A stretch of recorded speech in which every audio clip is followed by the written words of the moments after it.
बिस्मिल्लाहिर्रहमानिर्रहीम। अस्सलाम वालेकुम, वेलकम टू माय चैनल। कैसे हैं सब लोग? अल्लाह से दुआ है अपने घरों में खुश रहें, आबाद रहें, आमीन तुम आमीन। तो आज मैं आप लोगों के साथ बहुत ही आसान और मज़ेदार से मतंजन की रेसिपी शेयर करने लगी हूँ, जो कि हम बनाएंगे शादियों वाले देगी स्टाइल से। तो चलें जी अपनी रेसिपी को स्टार्ट करते हैं। मतंजन बनाने के लिए यहाँ पे मैंने लिए सेला चावल, और चावलों को मैंने जो है 2 घंटे पहले भिगो दिया था, और ये मैं बना रही हूँ 2 किलो चावलों का। चावल भीगे हुए 2 घंटे हो चुके हैं। अब मैं इसको बॉयल होने रख देती हूँ। यहाँ पे मैंने पानी बॉयल होने रख दिया। इसमें डालते हैं हम 2 चाय इलायचियाँ, और यहाँ पे मैं इसके अंदर ऐड कर रही हूँ ये सेला चावल।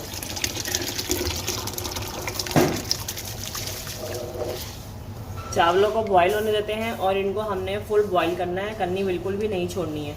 तो चावल बॉयल हो जाए तो फिर मैं आपको दिखाती हूँ। चावल हमारे बिल्कुल अच्छे तरीके से पक चुके हैं, ये 100% हो गए तैयार। अब इसको मैं पानी जो है ना उसका फेंक देती हूँ। अब हमने क्या करना है, ज़र्दा बनाना शुरू करना है, और इसमें मैं डाल रही हूँ सबसे पहले 1 कप से थोड़ा सा कम मैंने यहाँ पे घी ले लिया है। इसमें डालेंगे हम 8-10 छोटी इलायची और 4-5 लौंग। थोड़ा सा कड़कड़ा लेते हैं इनको। लौंग और इलायचियाँ कड़कड़ा ली हैं। अब इसमें हम डाल रहे हैं चीनी और चावल सब एक साथ डालेंगे। मैं शीरा बना के नहीं पकाती। तो यहाँ पे मैंने चावल अगर 2 किलो लिए हैं तो उसके साथ मैंने जो है 2 किलो में से तकरीबन 1 से 1.5 प्याला चीनी जो है मैंने अलग कर ली थी, क्योंकि हमारे यहाँ चीनी थोड़ी कम खाई जाती है। अगर आप चीनी ज़्यादा खाते हैं तो आप बराबर की चीनी ले सकते हैं, यानी अगर 2 किलो चावल हैं तो आप 2 किलो ही चीनी लेंगे। ज़रा सा मैं इसमें पानी डाल रही हूँ, वरना चीनी में डालूंगी ना तो वो चिपक जाएगी नीचे। चीनी डाल दी। अब ये चावल डाल रही हूँ मैं, सारे जितने भी थे चावल सब एक साथ ही डाल रही हूँ।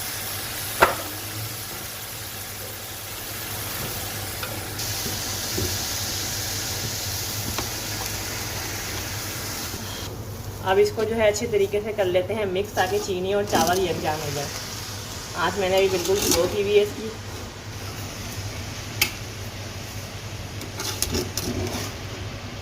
चीनी चावल सब अच्छे से मिक्स कर लिए हैं। अब मैं आपको एक सीक्रेट चीज़ बताने लगी हूँ, क्योंकि ऐसा होता है ना कई दफ़ा के लोग ज़र्दा बनाते हैं, उन्हें चावल जो है अकड़ जाते हैं, वो नरम नहीं होते। तो इसके अंदर हम ये इसी स्टेज पे डालेंगे आधा कप के करीब दूध भी आपने इसमें साथ ही इस तरीके से डाल के और इसको थोड़ा सा मिक्स कर देना है।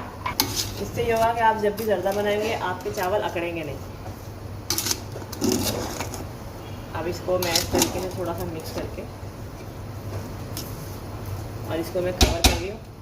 अभी मैंने इसको कवर नहीं किया, लेकिन इतनी ही देर है, मुझे अभी सिर्फ 5 मिनट हुए थे। ये देखें, चीनी जो हमने डाली थी, चीनी ने पानी छोड़ दिया है। अब इसी पानी में हमने जर्दे के चावलों को पकाना है। अब बस मैं कवर कर रही हूँ और इसको हम पका लेते हैं। चावलों का पानी ड्राई हो गया है। अब इसके अंदर हम ये जो है अपने ये ड्राई फ्रूट्स, किशमिश लिए मैंने, यहाँ पे खोपरा है, बादाम पिस्ते हैं, अल्फिया मुरब्बे, और ये थोड़ी चमचा में मिठाई। अब ये सब चीज़ें मैं इसके ऊपर डाल देती हूँ। पहले हम ये सारा ड्राई फ्रूट इसके ऊपर डाल देते हैं, कलर हम बाद में इसमें ऐड करेंगे।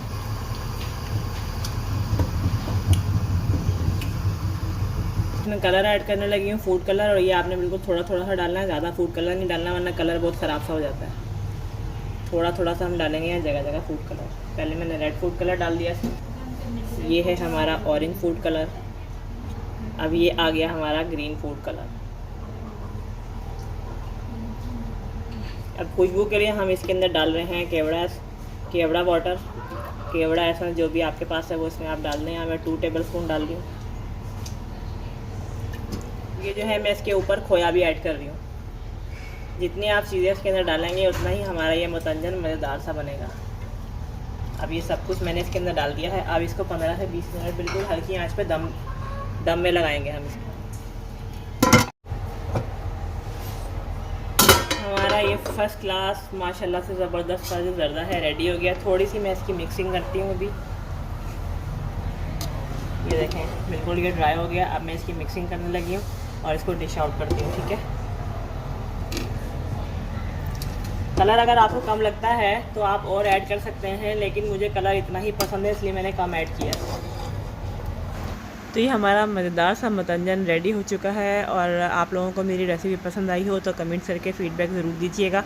और जो लोग चैनल पर नए हैं चैनल को सब्सक्राइब कर दीजिए, वीडियो को लाइक और शेयर करना ना भूलिएगा, और मुझे अपनी दुआ में याद रखिएगा। मिलते हैं नेक्स्ट वीडियो में, जब तक के लिए अल्लाह हाफ़िज़।